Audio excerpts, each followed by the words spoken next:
Cette vidéo traite de la croisière économique. Le but d'essai de croisière est de trouver le point de vol qui permette d'obtenir la plus grande distance franchissable ou bien la plus grande endurance. Vous avez fait un avion et vous connaissez ses masses, son aérodynamique et sa traction moteur. L'enjeu de ce cours va être de trouver sa consommation horaire minimale pour obtenir l'endurance maximale de l'avion et aussi de trouver sa consommation kilométrique minimale pour obtenir la distance franchissable maximale. La traînée et la traction à 0 pied d'altitude sont en ordonnée et la vitesse de l'avion est ici en abscisse. La traînée en fonction de la vitesse est la courbe rose. Les courbes de couleur représentent la traction en fonction de la vitesse pour différentes positions de manette des gaz. Bien sûr, plus la position de manette des gaz va vers 100%, plus la traction augmente. Pour une vitesse de 220 nœuds à 0 pied d'altitude, il faut mettre 80% de manette des gaz pour tenir le palier. Si on met moins de gaz, le bilan propulsif devient négatif et soit l'avion ralentit, soit l'avion descend. Sur ce graphique, les mêmes forces sont tracées, mais pour une altitude de 20 000 pieds. La traînée de forme, qui dépend de la masse volumique, a diminué et le minimum de traînée s'est décalé vers des vitesses plus élevées. C'est ce qu'on a vu lors de la polaire. Avec l'altitude, les tractions ont diminué. Et cette fois, pour une vitesse de 220 nœuds à 20 000 pieds d'altitude, il faut 50% de manette des gaz pour tenir le palier. Il y a des chances que la consommation soit moins grande à 20 000 pieds qu'à 0 pied au vu de la position de la manette des gaz. À partir de l'altitude, de la vitesse et de la masse et du centrage de votre avion, vous êtes capable de déterminer la traînée de l'avion en ce point. C'était la courbe rose sur le graphe précédent. L'enjeu va être de trouver la position de manette des gaz qui permette d'obtenir un palier. À partir d'une première position de manette des gaz, par exemple 100%, la traction et la consommation peuvent être calculées. Ensuite, la traction est comparée à la traînée et la position de manette des gaz est ajustée jusqu'à trouver une position de manette des gaz qui donne traction égale traînée. Dans ces itérations, seule la manette des gaz varie. Donc la traînée qui ne dépend pas de la manette des gaz ne varie pas. La méthodologie vue à la planche précédente peut être illustrée de la manière suivante sur un exemple. Pour une altitude et une vitesse donnée, la traction totale est tracée en fonction de la position de la manette des gaz. La traction cible est la traînée de l'avion pour cette vitesse et cette altitude. La première itération commence à 100% de manette des gaz, et si la traction est inférieure à la traînée, alors il n'y a pas d'équilibre possible en palier à cette altitude et à cette vitesse. Donc il ne faudra pas retenir ce point, mais passer à une autre vitesse ou une autre altitude. Si la traction est supérieure à la traînée, comme c'est le cas ici, alors l'algorithme va permettre de passer à la position de manette suivante. Et encore, là on voit que la traction a dépassé l'objectif, donc on change le signe du pas en divisant également sa valeur, jusqu'à obtenir la position de manette des gaz qui permettent d'approcher la traînée à une tolérance près.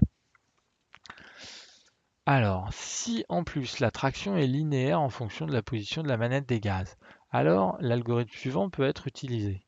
La position de manette à l'étape I plus 1 peut être déduite d'une approche où la pente de la courbe serait constante.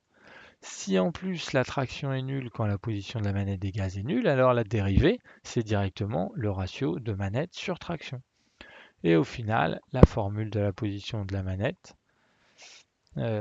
convergée finale dépend de la traction objectif et des informations de la première itération. La première itération est réalisée à 100% de manette des gaz et en une itération, la traction cible est trouvée. Alors maintenant, comment ça se manifeste dans l'onglet Excel? Donc vous allez dans l'onglet 8.2 Conso.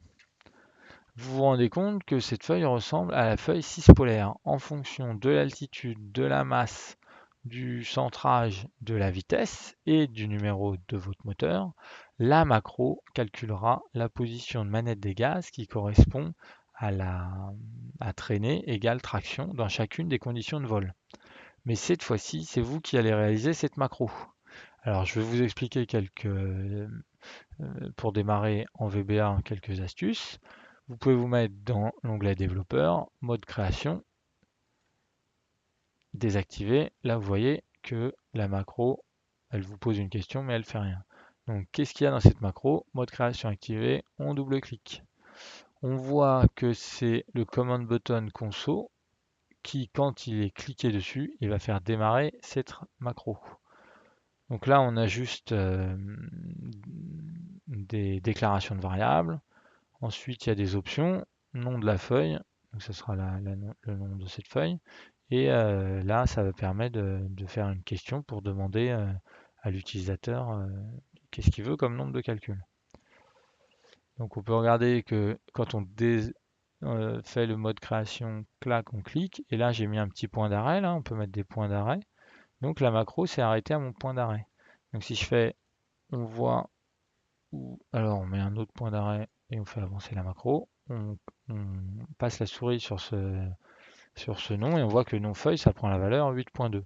On peut également afficher la fenêtre espion et dropper directement le nom de la feuille et on va voir sa valeur, elle vaut 8.2 conso. Voilà. Alors vous allez faire bien sûr différentes étapes, la lecture des paramètres, l'avertissement du nombre de calculs, la suppression des anciennes données, l'enregistrement des paramètres initiaux de la feuille pour les restaurer à la fin, le bouclage, donc c'est ça votre algorithme est la clé de tout, la restitution des valeurs initiales. Donc j'arrête la macro et aussi un point, c'est que la macro qu'on vous demande, en fait, elle est fortement inspirée de l'onglet 6 polaire. Donc on voit le command button de la polaire qui s'active suite à un clic. Il y a ici toute la déclaration des variables. On pose la question à l'utilisateur. Ensuite, on va venir entrer en mémoire chacune des cellules jaunes. Puis on avertit l'utilisateur sur le nombre de calculs. On vient supprimer les données. On vient enregistrer toutes les valeurs initiales de la feuille aéro pour la restituer dans l'état avant le bouclage, avant que la macro s'exécute. Ici, c'est tous les bouclages en fonction de l'altitude, de la masse, de la marge statique, de la vitesse et de la position de manette. On vient calculer à chaque fois la traction et la traînée. Et enfin, restituer dans la feuille de polaire toutes les valeurs enregistrées et on fait ça plein de fois. Ici, ça sert à la mise en forme.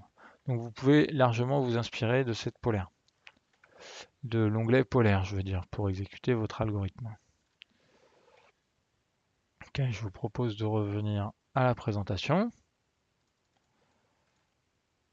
Voilà, alors je vous propose maintenant de vous montrer une approche analytique. Donc, le débit de carburant est en fait fonction de la consommation spécifique en kg par heure par chevaux sur arbre, multiplié par la puissance sur arbre en chevaux. La puissance sur arbre est notée SHP comme shaft horsepower, la puissance en chevaux sur l'axe de rotation. Cette expression du débit carburant est intéressante car la consommation spécifique dépend peu de la puissance du moteur et de l'altitude en croisière, d'où ce graphique.